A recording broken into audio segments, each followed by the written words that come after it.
Hello everyone and welcome to another episode of FiST Chat, the vodcast that covers topics related to film, science and technology. My name is Ben Warner and I'm joined once again by my good friend Steve Kern. How you doing there, Steve?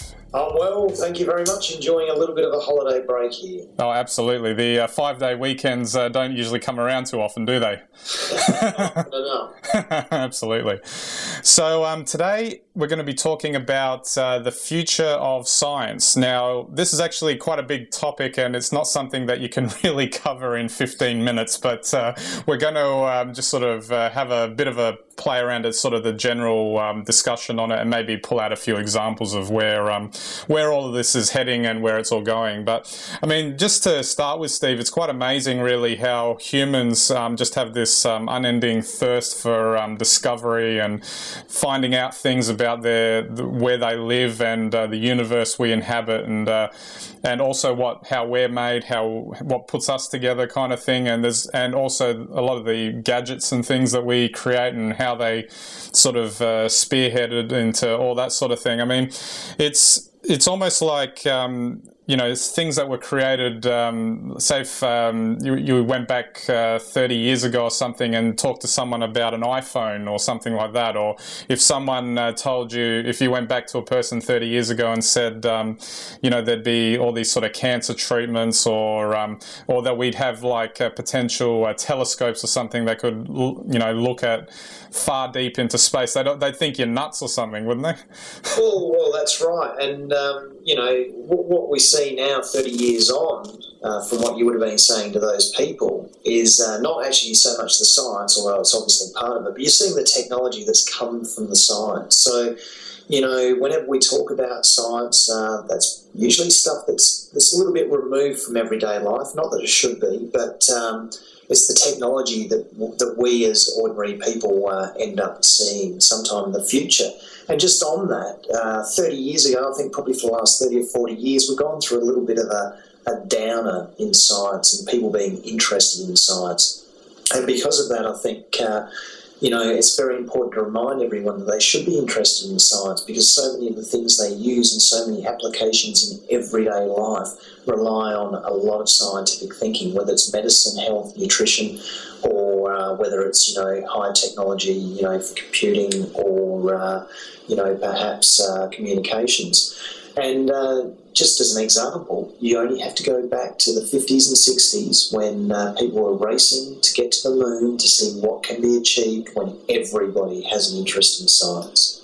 Oh, okay. So do you think, is there any particular reason for that, do you think? Well, I think once you got to the moon, there's a little bit of a downer, wasn't there? A bit of a hangover. People's attitudes changed and, perhaps they thought they'd leave science, or science was something that other people did. At the same time, though, I think a lot of fine work in the environment and, prevention of pollution has actually occurred since the 70s, fixing the hole in the ozone layer.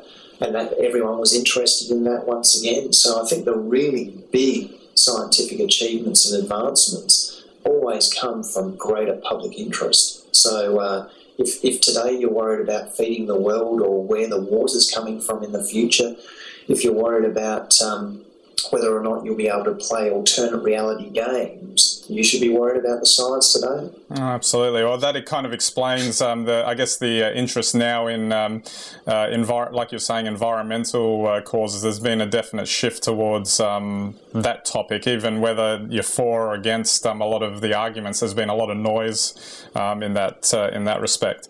But if we have a bit of a play around with a few examples, there was an article that I found on the internet, which I'll post on the FiST Chat website when I get a chance. But they're having a bit of a chat about some things that we could see in the future.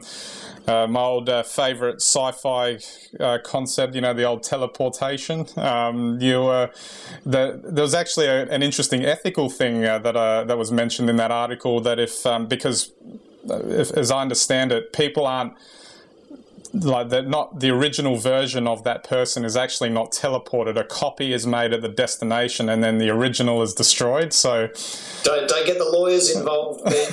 That's not science. but the actual thing itself, that scientists have been able to do that, haven't they already? But not at a scale that where humans could be teleported. I think they've been able to teleport single atoms. So effectively, you can. I mean, one thing about shifting pure elements is that an element, sort of, as it occurs in its natural form, will have a very consistent structure. If you just take common table salt, for example, you have a crystal structure for it. You could actually mathematically calculate how to put together a whole lot of sodium and chloride atoms on that basis to create those crystals. Humans a little bit harder. Anything living is a little bit harder because of the complexity, but it's certainly possible. So it's not unlike the idea of shifting digital information around on a computer, isn't it? It's you're effectively it's the same. Yeah. You've just got to have the computing power. Okay, so we'll move on to another one. Lab-grown human organs. This sounds quite interesting. That's something that I think we've all sort of fantasized about. The idea that you could just replace faulty organs in your body is sort of too irresistible to ignore, isn't it? Well, it is actually, but I would actually single this out as perhaps a little bit old-fashioned. Oh, really? Yeah. I think that's, maybe what we thought maybe 30 or 40 years ago is that if we could grow organs in a dish and, you just stick them into somebody with a bit of surgery. But I'm actually tending to think, and we'll probably talk about this more in a later FiST chat episode about medical advances, but I'm more inclined to think that they're going to come up with genetic-based medicines that will allow you to regenerate diseased or damaged organs actually while they're in your body. So that's my kind of guess. But, anything that improves people's quality of life is good for me. No, absolutely. One that caught my attention actually was invisibility. Can you maybe explain that one a little bit more? Well, it's very simple. It's almost a little bit like, I guess, the teleportation. It's a mathematical possibility. So at the simplest level, if you can imagine a can of soft drink, it's cylindrical, it's got a very well-defined outline. If you could mathematically, and they can do this, work out how to bend light, not that they can do this yet, but they certainly know the math behind it. You work out how to bend light around that object, then you won't see that object. It's known as cloaking. And for people who are interested in that, they should look that up on the internet because that's very interesting. And I don't think that's too far away. In fact, if you want to be a little bit conspiratorial, perhaps there's some secret establishment somewhere out there right now working on it. Oh, I was just thinking that would have a multitude of uses in the defence industry, wouldn't it?